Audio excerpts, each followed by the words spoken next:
നമ്മുടെ കർത്താവും രക്ഷിതാവുമായ യേശുക്രിസ്തുവിൻ്റെ അതിവിശുദ്ധ നാമത്തിൽ ഏവർക്കും സ്നേഹവന്ദനം. 2 ശമൂവേലിൻ്റെ പുസ്തകത്തിലൂടെയുള്ളതായ നമ്മുടെ ക്രമപ്രകാരമുള്ള ബൈബിൾ വായന യാത്രയിൽ ഇന്ന് പരിശുദ്ധാത്മാവ് ഒരിക്കൽ കൂടെ ഒരു ഇടവേള എടുക്കുവാനായിട്ട് നമ്മെ ക്ഷണിക്കുകയാണ്. ഇന്ന് നാം വായിക്കുന്നത് സങ്കീർത്തനങ്ങൾ 1, 2, 15, 22 മുതൽ 24 വരെയും 47, 68 ആണ്. യുദ്ധത്തിൻ്റെ മുഴക്കങ്ങൾ കേൾക്കാനല്ല, ആരാധനയുടെ ഗാനങ്ങൾ ശ്രവിക്കാനാണ് ആ ക്ഷണം. 2 ശമൂവേൽ ദാവീദിൻ്റെ ഭൗമിക രാജ്യം എങ്ങനെ സ്ഥാപിക്കപ്പെട്ടു എന്ന് രേഖപ്പെടുത്തുമ്പോൾ ഈ സങ്കീർത്തനങ്ങൾ ആ രാജ്യത്തിൻ്റെ പിന്നിലെ ആത്മീയ യാഥാർത്ഥ്യം നമുക്ക് വെളിപ്പെടുത്തുന്നു. ചരിത്രം ദാവീദ് എന്ത് ചെയ്തു എന്ന് പറയുന്നു, എന്നാൽ സങ്കീർത്തനങ്ങൾ ദൈവം എന്താണ് ഒരുക്കിക്കൊണ്ടിരുന്നത് എന്ന് വെളിപ്പെടുത്തുന്നു. ഈ സങ്കീർത്തനങ്ങൾ പരസ്പരം ബന്ധമില്ലാത്ത ചില ഗാനങ്ങൾ മാത്രമല്ല, അവ ഒന്നിച്ചു ചേർന്ന് മശിഹായുടെ മഹത്തായ ഒരു ചിത്രം വരച്ചു കാട്ടുന്നു. ദൈവവചനത്തിൽ ആനന്ദിക്കുന്ന നീതിമാനിൽ നിന്ന് ആരംഭിച്ച് ദൈവം അഭിഷേകം ചെയ്ത രാജാവിലേക്കും തൻ്റെ ജനത്തെ നടത്തിക്കുന്ന ഇടയനിലേക്കും ഒടുവിൽ മഹാവിജയത്തോടെ സ്വർഗാരോഹണം ചെയ്യുന്ന മഹാരാജാവിലേക്കുമുള്ള ഒരു ആത്മീയ യാത്രയാണ് ഇവ. 2 ശമൂവേലിൽ ദാവീദിൻ്റെ രാജ്യം സ്ഥാപിക്കപ്പെടുമ്പോൾ ദാവീദിൻ്റെ സിംഹാസനം ദാവീദിൻ്റെ പുത്രനായ യേശുക്രിസ്തുവിൻ്റെ നിത്യസിംഹാസനത്തിൻ്റെ ഒരു നിഴൽ മാത്രമാണെന്ന് ദൈവം നിശബ്ദമായി വെളിപ്പെടുത്തുകയാണ്. ദൈവരാജ്യത്തിൻ്റെ അടിത്തറ നീതിയുള്ള ഒരു ജീവിതം ആണ് എന്ന് സങ്കീർത്തനങ്ങൾ 1:15 നമ്മെ പഠിപ്പിക്കുന്നു. ഈ സങ്കീർത്തന സമാഹാരം ഒരു രാജാവിനെക്കുറിച്ചല്ല, ഒരു മനുഷ്യനെക്കുറിച്ചാണ് ആരംഭിക്കുന്നത്. ഭാഗ്യവാനായ ആ മനുഷ്യൻ. ഇതിലൊരു വലിയ ആത്മീയ സന്ദേശമുണ്ട്. ദൈവം ഒരു രാജ്യം പണിയുന്നതിന് മുൻപ് അവിടുന്ന് ഒരു സ്വഭാവം രൂപപ്പെടുത്തുന്നു. ഒരു സിംഹാസനം സ്ഥാപിക്കുന്നതിന് മുൻപ് ഒരു ഹൃദയത്തെ ഒരുക്കുന്നു. സങ്കീർത്തനം 1 2 വഴികളെ തമ്മിൽ താരതമ്യം ചെയ്യുന്നു: നീതിമാൻ്റെ വഴിയും ദുഷ്ടൻ്റെ വഴിയും. ഒരുവൻ ദൈവത്തിൻ്റെ ന്യായപ്രമാണത്തിൽ ആനന്ദിക്കുന്നു, അതുകൊണ്ട് അവൻ നീരൊഴുക്കുകളുടെ അരികിൽ നട്ടിരിക്കുന്ന വൃക്ഷം പോലെ ഫലപുഷ്ടിയുള്ളവനാകുന്നു. മറ്റൊരുവൻ കാറ്റിൽ പറന്നു പോകുന്ന പതിർ പോലെയാണ്, സ്ഥിരതയില്ലാത്തവൻ, വേരില്ലാത്തവൻ. തുടർന്ന് സങ്കീർത്തനം 15 നമ്മോടൊരു ഹൃദയസ്പർശിയായ ചോദ്യം ചോദിക്കുന്നു: യഹോവേ, നിന്റെ വിശുദ്ധ പർവ്വതത്തിൽ ആർ വസിക്കും? അതിൻ്റെ ഉത്തരം വെറും മതാചാരങ്ങളിലോ ബാഹ്യഭക്തിയിലോ അല്ല, സത്യസന്ധതയും നിഷ്കളങ്കതയും നീതിയും വിശുദ്ധിയും നിറഞ്ഞ രൂപാന്തരപ്പെട്ട ജീവിതത്തിലാണ്. ഇത് 2 ശമൂവേലിലേക്കുള്ള മനോഹരമായ ഒരു ആമുഖമാണ്. ദാവീദ് രാജാവായി തിരഞ്ഞെടുക്കപ്പെട്ടത് അദ്ദേഹത്തിൻ്റെ രൂപഭംഗിയോ കഴിവുകളോ കൊണ്ടല്ല, ദൈവത്തെ അന്വേഷിച്ചിരുന്ന ഒരു ഹൃദയം അദ്ദേഹത്തിനുണ്ടായിരുന്നതിനാലാണ്. എന്നാൽ പിന്നീട് ദാവീദ് വീണുപോയ സംഭവങ്ങൾ നമ്മെ മറ്റൊരു സത്യവും പഠിപ്പിക്കുന്നു. സങ്കീർത്തനങ്ങൾ 1 15 നീതിമാനെ പൂർണ്ണമായി നിറവേറ്റാൻ ഒരു മനുഷ്യനും കഴിയില്ല. അതിനാൽ ഈ സങ്കീർത്തനങ്ങൾ നമ്മെ യഥാർത്ഥ നീതിമാനെ പ്രതീക്ഷിക്കുവാൻ പഠിപ്പിക്കുന്നു. ഒരിക്കലും പാപം ചെയ്യാത്തവൻ, ഒരിക്കലും വിട്ടുവീഴ്ച ചെയ്യാത്തവൻ, തൻ്റെ പിതാവിൻ്റെ ഇഷ്ടത്തിൽ പൂർണ്ണമായി ആനന്ദിച്ചവൻ, ആ നീതിമാൻ യേശുക്രിസ്തുവാണ്. ഇന്നത്തെ ലോകം കഴിവുള്ളവരെ ആരാധിക്കുന്നു, എന്നാൽ ദൈവം ഇന്നും അന്വേഷിക്കുന്നത് ദൈവഭക്തിയുള്ളവരെയാണ്. നാം നമ്മുടെ തൊഴിൽ, നേട്ടങ്ങൾ, പ്രശസ്തി, സാമൂഹിക അംഗീകാരം എന്നിവയ്ക്കായി വലിയ നിക്ഷേപങ്ങൾ നടത്തുന്നു. എന്നാൽ സങ്കീർത്തനം 1 നമ്മെ ഓർമ്മിപ്പിക്കുന്നത് ഏറ്റവും പ്രധാനപ്പെട്ട വേരുകൾ കണ്ണുകൊണ്ട് കാണാൻ കഴിയാത്തവയാണെന്നാണ്. ഒരു വൃക്ഷം കൊടുങ്കാറ്റിനെ അതിജീവിക്കുന്നത് അതിൻ്റെ ശാഖകളുടെ ശക്തി കൊണ്ടല്ല, അതിൻ്റെ വേരുകളുടെ ആഴം കൊണ്ടാണ്. അതുപോലെ ദൈവവചനത്തിൽ ആഴത്തിൽ വേരൂന്നിയിരിക്കുന്ന വിശ്വാസികളാണ് ജീവിതത്തിലെ കൊടുങ്കാറ്റുകളിൽ ഉറച്ചു നിൽക്കുന്നത്. 2ാമത്തെ സങ്കീർത്തനം ദൈവരാജ്യത്തിൻ്റെ അടിത്തറ ദൈവം നിയമിച്ച രാജാവ് എന്ന് നാം മനസ്സിലാക്കുകയാണ്. ഇപ്പോൾ ദൃശ്യം ഭൂമിയിൽ നിന്ന് സ്വർഗത്തിലേക്ക് മാറുന്നു. ജാതികൾ കലഹിക്കുന്നു, രാജാക്കന്മാർ ഗൂഢാലോചന നടത്തുന്നു, ദൈവമില്ലാതെ ഭരിക്കാമെന്ന് മനുഷ്യൻ വിചാരിക്കുന്നു. എന്നാൽ സ്വർഗം ഒട്ടും അസ്വസ്ഥമാകുന്നില്ല. സ്വർഗത്തിൽ സിംഹാസനസ്ഥനായിരിക്കുന്നവൻ ചിരിക്കുന്നു. മനുഷ്യരുടെ മത്സരവും മത്സരാത്മകതയും ദൈവത്തിന് വിനോദമാണെന്നല്ല അതിൻ്റെ അർത്ഥം. മനുഷ്യൻ്റെ ഒരു ശക്തിക്കും ദൈവത്തിൻ്റെ നിത്യ പദ്ധതിയെ തകർക്കാൻ കഴിയില്ല എന്നതാണ് അതിൻ്റെ അർത്ഥം. ഞാൻ എൻ്റെ രാജാവിനെ സിയോനിൽ അഭിഷേകം ചെയ്തിരിക്കുന്നു. ചരിത്രപരമായി നോക്കുമ്പോൾ ഇത് 2 ശമൂവേൽ 5 ദാവീദ് രാജാവാകുന്നതുമായി ബന്ധപ്പെട്ടിരിക്കുന്നു.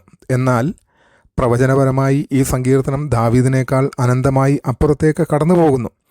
ഇത് ക്രിസ്തുവിൻ്റെ നിത്യ രാജ്യത്വത്തെ പ്രഖ്യാപിക്കുന്നു.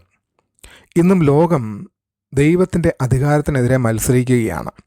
യേശുവിനെ ഒരു നല്ല ഗുരുവായി സ്വീകരിക്കാൻ പലർക്കും താല്പര്യമുണ്ട്. എന്നാൽ രാജാവായി അംഗീകരിക്കാൻ അവർ തയ്യാറല്ല. പാപമോചനം നൽകുന്ന ഒരു രക്ഷകനെ അവർ ആഗ്രഹിക്കുന്നു. എന്നാൽ ജീവിതത്തെ ഭരിക്കുന്ന ഒരു കർത്താവിനെ അവർ സ്വീകരിക്കുന്നില്ല. സങ്കീർത്തനം 2 നമ്മെ ഓർമ്മിപ്പിക്കുന്നത് ക്രിസ്തു സിംഹാസനത്തിനു വേണ്ടി മത്സരിക്കുന്ന രാജാവല്ല എന്നതാണ്. അവിടുന്ന് ഇതിനകം തന്നെ രാജാവായി വാഴുന്നു. ഒരു ദിവസം എല്ലാ ഭരണകൂടങ്ങളും, എല്ലാ സാമ്രാജ്യങ്ങളും, എല്ലാ പ്രത്യയശാസ്ത്രങ്ങളും, എല്ലാ മനുഷ്യശക്തികളും അവിടുത്തെ മുമ്പിൽ മുട്ടുകുത്തും. ക്രൂശിൻ്റെ രഹസ്യം കഷ്ടം സഹിക്കുന്ന രാജാവ്.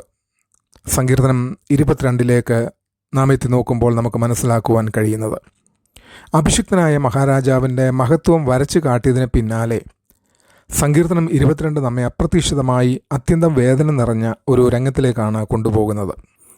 എൻ്റെ ദൈവമേ, എൻ്റെ ദൈവമേ, നീ എന്നെ കൈവിട്ടതെന്ത്? ദാവീദ് തൻ്റെ ജീവിതാനുഭവങ്ങളെ അടിസ്ഥാനമാക്കി എഴുതുന്നുവെങ്കിലും ഈ വാക്കുകൾ അദ്ദേഹത്തിൻ്റെ അനുഭവങ്ങളെക്കാൾ വളരെ അപ്പുറത്തേക്ക് കടന്നു പോകുന്നു. തുളച്ച കൈകളും കാലുകളും പരിഹാസവും നിന്ദയും വസ്ത്രങ്ങൾ തമ്മിൽ പങ്കിട്ടെടുക്കുന്നതും ഇവയെല്ലാം ക്രൂശീകരണം എന്ന ശിക്ഷാരീതി നിലവിൽ വരുന്നതിനും നൂറ്റാണ്ടുകൾക്ക് മുമ്പ് തന്നെ കാൽവറിയിലെ സംഭവങ്ങളെ പ്രവചനാത്മകമായി വെളിപ്പെടുത്തുന്ന ദൈവിക ജാലകങ്ങളാണ്. ഇവിടെ നാം ഒരു അത്ഭുതകരമായ സത്യം കാണുന്നു. രാജാവ് ആദ്യം ബലിയാകുന്നു. സിംഹാസനത്തിലേക്കുള്ള വഴി കുരിശിലൂടെയാണ് കടന്നു പോകുന്നത്. ഇത് 2 ശമൂവേലിലെ ദാവീദിൻ്റെ ജീവിതത്തിലും നാം കാണുന്നു. കിരീടം ലഭിക്കുന്നതിന് മുൻപ് വർഷങ്ങളോളം അദ്ദേഹം തിരസ്കാരവും ഏകാന്തതയും കഷ്ടപ്പാടുകളും സഹിക്കേണ്ടി വന്നു. ദാവീദിൻ്റെ ജീവിതം തൻ്റെ മഹത്വത്തിലേക്ക് പ്രവേശിക്കുന്നതിന് മുൻപ് ലോകത്തിലെ ഏറ്റവും വലിയ യാതന സഹിച്ച യേശുക്രിസ്തുവിലേക്കാണ് വിരൽ ചൂണ്ടുന്നത്. ഇന്നും അനേക വിശ്വാസികൾ കഷ്ടതകളിലൂടെ കടന്നു പോകുമ്പോൾ ദൈവം എന്നെ ഉപേക്ഷിച്ചോ എന്ന് ചോദിക്കുന്നു. എന്നാൽ സങ്കീർത്തനം 22 നമ്മെ പഠിപ്പിക്കുന്നത് വളരെ ആശ്വാസകരമായ ഒരു സത്യമാണ്. കഷ്ടത ദൈവസാന്നിധ്യത്തിൻ്റെ അഭാവത്തിൻ്റെ തെളിവല്ല. പലപ്പോഴും തൻ്റെ ഏറ്റവും മഹത്തായ പദ്ധതികൾ പൂർത്തീകരിക്കുവാൻ ദൈവം തിരഞ്ഞെടുക്കുന്ന വഴിയാണ് കഷ്ടത. വെള്ളിയാഴ്ച കുരിശ് ഒരു പരാജയമായി തോന്നി. എന്നാൽ ഞായറാഴ്ച അതേ കുരിശ് മനുഷ്യചരിത്രത്തിലെ ഏറ്റവും വലിയ വിജയത്തിൻ്റെ അടയാളമായി മാറി. വിശ്വാസിയുടെ ജീവിതത്തിലും ദൈവം പലപ്പോഴും അതുതന്നെയാണ് ചെയ്യുന്നത്. നമുക്ക് പരാജയമായി തോന്നുന്ന അനുഭവങ്ങളെ അവിടുന്ന് തൻ്റെ മഹത്വത്തിനുള്ള വിജയമാക്കി മാറ്റുന്നു. ഇടയ രാജാവ് എല്ലാ കാലത്തും നമ്മോടൊപ്പമുള്ള ദൈവസാന്നിധ്യമാണെന്ന് സങ്കീർത്തനം 23 നമ്മെ പഠിപ്പിക്കുന്നു. സങ്കീർത്തനം 22 ഇരുളിന് ശേഷം ലോകത്തിലെ ഏറ്റവും ആശ്വാസം പകർന്ന ഗാനങ്ങളിലൊന്നായ സങ്കീർത്തനം 23 നമ്മുടെ മുമ്പിൽ തുറക്കപ്പെടുന്നു. യഹോവ എൻ്റെ ഇടയനാകുന്നു. ഒരിക്കൽ ആടുകളെ മേയിച്ചിരുന്ന ദാവീദ് ഇപ്പോൾ തൻ്റെ ജീവിതത്തെ നയിക്കുന്ന ഇടയനെക്കുറിച്ചാണ് സംസാരിക്കുന്നത്. ഈ സങ്കീർത്തനത്തിൽ ഇടയൻ നൽകുന്ന വാഗ്ദാനങ്ങൾ ശ്രദ്ധിക്കുക. താഴ്വരകൾ ഒരിക്കലും ഉണ്ടാകില്ലെന്ന് അവിടുന്ന് വാഗ്ദാനം ചെയ്യുന്നില്ല. എന്നാൽ താഴ്വരകളിൽ തൻ്റെ സാന്നിധ്യം ഉറപ്പ് നൽകുന്നു. ശത്രുക്കളെ മുഴുവനും നീക്കിക്കളയാമെന്ന് അവിടുന്ന് പറയുന്നില്ല. എന്നാൽ ശത്രുക്കളുടെ സാന്നിധ്യത്തിൽ പോലും ഒരു വിരുന്നൊരുക്കാമെന്ന് അവിടുന്ന് വാഗ്ദാനം ചെയ്യുന്നു. 2 ശമൂവേലിലെ ദാവീദിൻ്റെ ജീവിതം ഇതിൻ്റെ ജീവനുള്ള ഉദാഹരണമാണ്. ശൗലിൽ നിന്ന് ഓടിപ്പോകുമ്പോഴും യെരുശലേമിൽ രാജ്യം സ്ഥാപിക്കുമ്പോഴും പിന്നീട് അബ്ശാലോമിൻ്റെ കലാപത്തിൻ്റെ വേദനയിലൂടെ കടന്നു പോകുമ്പോഴും ദാവീദ് വീണ്ടും വീണ്ടും ഒരു സത്യം അനുഭവിച്ചു. ബാഹ്യ സാഹചര്യങ്ങളെക്കാൾ വിലപ്പെട്ടത് ദൈവത്തിൻ്റെ സാന്നിധ്യമാണ്.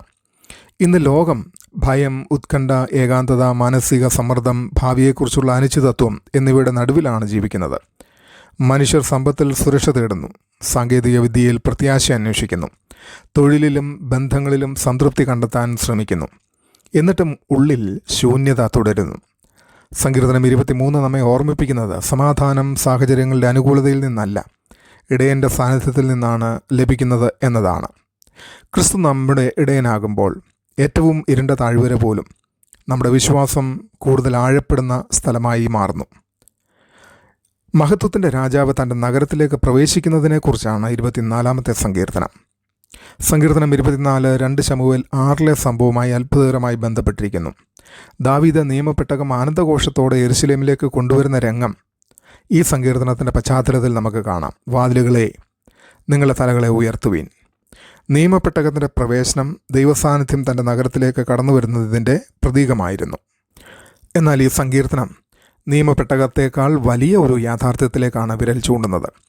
വീണ്ടെടുപ്പിൻ്റെ ദൗത്യം പൂർത്തിയാക്കിയ ശേഷം ഉയർത്തെഴുന്നേറ്റ ക്രിസ്തു മഹത്വത്തോടെ സ്വർഗത്തിലേക്ക് പ്രവേശിച്ച ആ മഹത്തായ നിമിഷത്തെയാണ് ഇത് മുൻകൂട്ടി കാണിക്കുന്നത്. മഹത്വത്തിൻ്റെ രാജാവ് അവിടുന്ന് ശക്തനും പരാക്രമശാലിയും യുദ്ധത്തിൽ വീരനുമായ യഹോവയാണ്. വിശുദ്ധമായ കൈകളും നിർമ്മലമായ ഹൃദയവും ഉള്ളവന് മാത്രമേ സ്വർഗത്തിൻ്റെ വാതിലുകൾ മനുഷ്യർക്ക് വേണ്ടി തുറക്കാൻ കഴിയുമായിരുന്നുള്ളൂ. ആ യോഗ്യത പൂർണ്ണമായി നിറവേറ്റിയത് യേശുക്രിസ്തു മാത്രമാണ്. നിയമപ്പെട്ടകം യെരൂശലേമിലേക്ക് വന്നപ്പോൾ ദാവീദ് സന്തോഷത്തോടെ നൃത്തം ചെയ്തു. കാരണം ദൈവസാന്നിധ്യം തൻ്റെ ജനത്തിൻ്റെ നടുവിലേക്ക് മടങ്ങിയെത്തിയിരുന്നു. ഇന്ന് സഭ അതിലും വലിയ സന്തോഷത്തിലാണ്. കാരണം ക്രിസ്തു തൻ്റെ രക്തത്തിലൂടെ പിതാവിൻ്റെ സന്നിധിയിലേക്കുള്ള വഴി എന്നേക്കുമായി തുറന്നിരിക്കുന്നു. ഇനി നാം ദൈവസന്നിധിയിലേക്ക് ഭയത്തോടെയല്ല, ധൈര്യത്തോടെയും വിശ്വാസത്തോടെയും പ്രവേശിക്കാം. എത്ര മഹത്തായ കൃപ, എത്ര മഹത്തായ രക്ഷ, എത്ര മഹത്തായ രാജാവാണ് നമുക്കുള്ളത്. സർവ്വജാതികളുടെയും രാജാവിനെക്കുറിച്ചാണ് 47-ാമത്തെ സങ്കീർത്തനത്തിൽ നമുക്ക് കാണുവാൻ കഴിയുന്നത്. 47 നമ്മുടെ കാഴ്ചപ്പാടിനെ കൂടുതൽ വിശാലമാക്കുന്നു. ഇനി ദൈവം ഇസ്രായേലിൻ്റെ മാത്രം രാജാവല്ല, അവിടുന്ന് സർവ്വജാതികളുടെയും രാജാവാണ്. ദൈവം ജാതികളുടെ മേൽ വാഴുന്നു. ഈ പ്രഖ്യാപനം തിരുവെഴുത്തിൻ്റെ മുഴുവൻ സന്ദേശത്തെയും ചുരുക്കി പറയുന്നു. ദൈവത്തിൻ്റെ രക്ഷാപദ്ധതി ഒരിക്കലും ഒരു ജനതയിൽ ഒതുങ്ങിയിരുന്നില്ല. 2 ശമൂവേൽ 7 ദാവീദിനോട് ചെയ്ത നിത്യരാജ്യത്തിൻ്റെ ഉടമ്പടി എല്ലാ ഗോത്രങ്ങളെയും ഭാഷകളെയും വംശങ്ങളെയും ജനതകളെയും ഉൾക്കൊള്ളുന്ന ക്രിസ്തുവിൻ്റെ നിത്യരാജ്യത്തിൽ മാത്രമാണ് അതിൻ്റെ പൂർണ്ണത നിവൃത്തി പ്രാപിക്കുന്നത്. ചരിത്രം പരിശോധിച്ചാൽ ഒരു സത്യം വ്യക്തമാണ്. രാജ്യങ്ങൾ ഉയരുന്നു, രാജ്യങ്ങൾ വീഴുന്നു, ഭരണാധികാരികൾ മാറുന്നു, സാമ്രാജ്യങ്ങൾ അപ്രത്യക്ഷമാകുന്നു, സാമ്പത്തിക വ്യവസ്ഥകൾ തകരുന്നു, അതിരുകൾ മാറിക്കൊണ്ടിരിക്കുന്നു. എന്നാൽ ദൈവത്തിൻ്റെ സിംഹാസനം ഒരിക്കലും കുലുങ്ങിയിട്ടില്ല. ഇന്ന് ലോകം അനിശ്ചിതത്വങ്ങളാൽ നിറഞ്ഞിരിക്കുകയാണ്. യുദ്ധങ്ങളും രാഷ്ട്രീയ സംഘർഷങ്ങളും സാമ്പത്തിക പ്രതിസന്ധികളും മനുഷ്യഹൃദയങ്ങളിൽ ഭയമുണ്ടാക്കുന്നു. എന്നാൽ വിശ്വാസികൾക്ക് ഈ സങ്കീർത്തനം നൽകുന്ന ആശ്വാസം അത്യന്തം മഹത്താണ്. നമ്മുടെ പരമമായ പ്രത്യാശ ഒരു ഭരണകൂടത്തിലോ ഒരു രാഷ്ട്രീയ പാർട്ടിയിലോ ഒരു നേതാവിലോ അല്ല. നമ്മുടെ പ്രത്യാശ എന്നേക്കുമായി വാഴുന്ന ക്രിസ്തുവിലാണ്. ലോകത്തിലെ എല്ലാ സിംഹാസനങ്ങളും ഒരു നാൾ ശൂന്യമാകും. എന്നാൽ ക്രിസ്തുവിൻ്റെ സിംഹാസനം ഒരിക്കലും ഒഴിഞ്ഞ് കിടക്കുകയില്ല. അതിനാൽ ലോകം കലങ്ങുമ്പോഴും ദൈവജനത്തിന് ധൈര്യത്തോടെ നിൽക്കാൻ കഴിയും. കാരണം നമ്മുടെ രാജാവ് ഇന്നും സിംഹാസനത്തിൽ ഇരിക്കുന്നു. വിജയത്തോടെ സ്വർഗാരോഹണം ചെയ്ത രാജാവിനെക്കുറിച്ചാണ് 68-ാമത്തെ സങ്കീർത്തനം. ഈ ആത്മീയ യാത്ര ഇപ്പോൾ അതിൻ്റെ മഹത്തായ ഉച്ചകോടിയിലെത്തുന്നു. സങ്കീർത്തനം 68 വിജയത്തോടെ തൻ്റെ ജനത്തിൻ്റെ മുൻപിൽ അണിനിരക്കുന്ന ദൈവത്തെ വരച്ചു കാട്ടുന്നു. അവിടുന്ന് തൻ്റെ ശത്രുക്കളെ തോൽപ്പിക്കുന്നു. അവിടുന്ന് അനാഥരുടെയും വിധവകളുടെയും രക്ഷകനാകുന്നു. അവിടുന്ന് തൻ്റെ ജനത്തിൻ്റെ ആവശ്യങ്ങൾ നിറവേറ്റുന്നു. ഈ മഹത്തായ വിജയാഘോഷത്തിനിടയിൽ അത്ഭുതകരമായ ഒരു പ്രഖ്യാപനം മുഴങ്ങുന്നു: നീ ഉന്നതത്തിലേക്ക് കയറി. ഈ വാക്യം അപ്പോസ്തലനായ പൗലോസ് എഫേസ്യർ 4 യേശുക്രിസ്തുവിൻ്റെ സ്വർഗാരോഹണവുമായി ബന്ധപ്പെടുത്തി വിശദീകരിക്കുന്നു. ഉയർത്തെഴുന്നേറ്റ ശേഷം ക്രിസ്തു പരാജയപ്പെട്ട ദാസനായിട്ടല്ല, വിജയിച്ച മഹാരാജാവായിട്ടാണ് സ്വർഗത്തിലേക്ക് ആരോഹണം ചെയ്തത്. അവിടുന്ന് തൻ്റെ വിജയത്തിൻ്റെ അടയാളമായി സഭയ്ക്ക് ആത്മീയ ദാനങ്ങൾ നൽകി. ഈ സങ്കീർത്തനങ്ങളുടെ അത്ഭുതകരമായ ക്രമം ശ്രദ്ധിക്കുക. സങ്കീർത്തനം 1 ദൈവവചനത്തിൽ ആനന്ദിക്കുന്ന നീതിമാൻ. സങ്കീർത്തനം 2 ദൈവം അഭിഷേകം ചെയ്ത രാജാവ്. സങ്കീർത്തനം 15 വിശുദ്ധനായ ആരാധകൻ. സങ്കീർത്തനം 22 കഷ്ടം സഹിക്കുന്ന രക്ഷകൻ. സങ്കീർത്തനം 23 നല്ല ഇടയൻ. 24 മഹത്വത്തിൻ്റെ രാജാവ്. 47 സർവ്വജാതികളുടെയും രാജാവ്. 68 വിജയത്തോടെ സ്വർഗാരോഹണം ചെയ്ത മഹാരാജാവ്. ഇത് ദാവീദിൻ്റെ കഥ മാത്രമല്ല, ഇത് യേശുക്രിസ്തുവിൻ്റെ മഹത്തായ കഥയാണ്. ഈ സങ്കീർത്തനങ്ങൾ നമ്മുടെ കാലഘട്ടത്തിൻ്റെ ഏറ്റവും ആഴത്തിലുള്ള ആത്മീയ ആവശ്യങ്ങളെ അഭിമുഖീകരിക്കുന്നു. വിശുദ്ധിയേക്കാൾ വിജയത്തെ ആഘോഷിക്കുന്ന ഒരു സംസ്കാരത്തിലാണ് നാം ജീവിക്കുന്നത്. അറിവ് വർദ്ധിച്ചിരിക്കുന്നു, എന്നാൽ ജ്ഞാനം കുറഞ്ഞുകൊണ്ടിരിക്കുന്നു. സാങ്കേതിക വിദ്യ കോടിക്കണക്കിന് ആളുകളെ പരസ്പരം ബന്ധിപ്പിച്ചിരിക്കുന്നു, എന്നാൽ ഏകാന്തത വർദ്ധിച്ചുകൊണ്ടിരിക്കുന്നു. കുരിശില്ലാതെ കിരീടം വേണമെന്നാണ് മനുഷ്യൻ്റെ ആഗ്രഹം. അനുസരണമില്ലാത്ത അനുഗ്രഹം വേണം. സമർപ്പണമില്ലാതെ ആരാധന വേണം. കർത്തൃത്വം അംഗീകരിക്കാതെ രക്ഷ വേണം. എന്നാൽ ഈ സങ്കീർത്തനങ്ങൾ നമ്മെ മറ്റൊരു സത്യം പഠിപ്പിക്കുന്നു. യഥാർത്ഥ ഭാഗ്യം ദൈവവചനത്തിൽ ആനന്ദിക്കുന്നതിലൂടെയാണെന്ന് ആരംഭിക്കുന്നത്. യഥാർത്ഥ ആരാധന വിശുദ്ധ ജീവിതത്തിൽ നിന്നാണ് ഉദിക്കുന്നത്. യഥാർത്ഥ സമാധാനം നല്ല ഇടയൻ്റെ സാന്നിധ്യത്തിലാണ് ലഭിക്കുന്നത്. യഥാർത്ഥ പ്രത്യാശ വിജയത്തോടെ വാഴുന്ന ക്രിസ്തുവിൻ്റെ നിത്യരാജ്യത്തിലാണ് കണ്ടെത്തുന്നത്. ലോകം എത്ര അസ്ഥിരമായാലും വിശ്വാസികൾക്ക് അചഞ്ചലരായി നിൽക്കാൻ കഴിയും. കാരണം ഇന്ന് സിംഹാസനത്തിൽ വാഴുന്ന രാജാവ് തന്നെയാണ് മഹത്വത്തോടെ വീണ്ടും വരുവാൻ പോകുന്നത്. അവിടുന്ന് രാജാതിരാജാവും കർത്താവുമാകുന്നു. ഇന്ന് നാം ചിന്തിക്കേണ്ടുന്നത്, ഞാൻ ഏത് വഴിയിലൂടെയാണ് നടക്കുന്നത്? യേശുവിനെ ഞാൻ എൻ്റെ രക്ഷകനായി മാത്രം സ്വീകരിച്ചിട്ടുണ്ടോ, അതോ എൻ്റെ രാജാവായി പൂർണ്ണമായി സമർപ്പിച്ചിട്ടുണ്ടോ?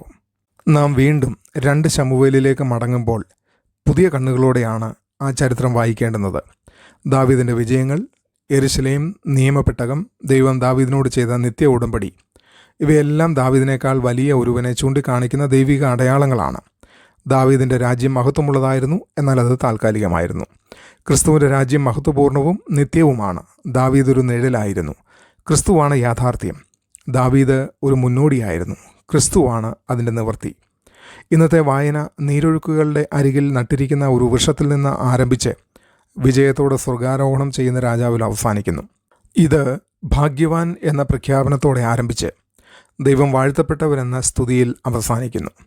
ഇതൊരു വ്യക്തിയുടെ ഹൃദയത്തിൽ ആരംഭിച്ച് സർവ്വലോകത്തിൻ്റെ രാജ്യത്വത്തിൽ അവസാനിക്കുന്നു. എത്ര മനോഹരമായ ആത്മീയ യാത്ര! അതുകൊണ്ട് നമുക്കും ദൈവവചനത്തിൽ ആനന്ദിക്കുന്ന ആ നീതിമാനെ പോലെ ജീവിക്കാം. ശുദ്ധമായ കൈകളും നിർമ്മലമായ ഹൃദയവും ഉള്ളവരായി അവിടുത്തെ ആരാധിക്കാം. ജീവിതത്തിലെ എല്ലാ താഴ്വരകളിലും നമ്മുടെ നല്ല ഇടയനെ പൂർണ്ണമായി ആശ്രയിക്കാം. കർത്താവിനെ നമ്മുടെ രാജാവായി സ്വീകരിച്ച് പൂർണ്ണമായി നമുക്ക് കീഴടങ്ങാം. വിജയത്തോടെ സ്വർഗാരോഹണം ചെയ്ത നമ്മുടെ കർത്താവ് വീണ്ടും മഹത്വത്തോടെ മടങ്ങി വരുമെന്ന പ്രത്യാശയിൽ സന്തോഷിക്കാം. കാരണം ഇന്ന് സിംഹാസനത്തിൽ വാഴുന്ന രാജാവ് തന്നെയാണ് നാളെ മഹത്വത്തിൽ പ്രത്യക്ഷനാകുന്ന രാജാതി രാജാവും കർത്താതി കർത്താവും. ദൈവം നമ്മെല്ലാവരെയും അനുഗ്രഹിക്കട്ടെ. ആമേൻ.